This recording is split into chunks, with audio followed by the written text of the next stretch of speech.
کے حوالے سے سوال پوچھا گیا ہے کہ تلاوت کا ادب کیا ہے۔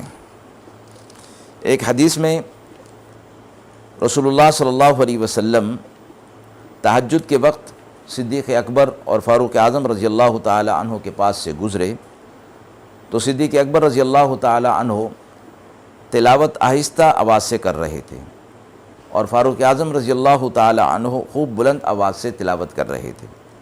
رسول اللہ صلی اللہ علیہ وسلم نے صدیق اکبر رضی اللہ تعالی عنہ سے فرمایا کہ آپ آہستہ کیوں پڑھتے ہیں؟ تو انہوں نے فرمایا کہ مجھے جس کو سنانا ہے اس کو سنا دیا، کیونکہ اللہ تعالیٰ تو ہر خفی سے خفی آواز کو بھی سنتا ہے۔ آپ نے فرمایا کسی قدر جہر سے پڑھ لیا کرو، یعنی تھوڑی آواز بڑھا لو۔ پھر عمر بن خطاب رضی اللہ تعالیٰ عنہ سے فرمایا کہ آپ اتنی بلند آواز سے کیوں پڑھتے ہیں؟ انہوں نے عرض کیا کہ میں نیند اور شیطان کو دفع کرنے کے لیے بلند آواز سے پڑھتا ہوں۔ آپ صلی اللہ علیہ وسلم نے ان کو بھی یہ حکم دیا کہ آواز کو کچھ پست کر لیں۔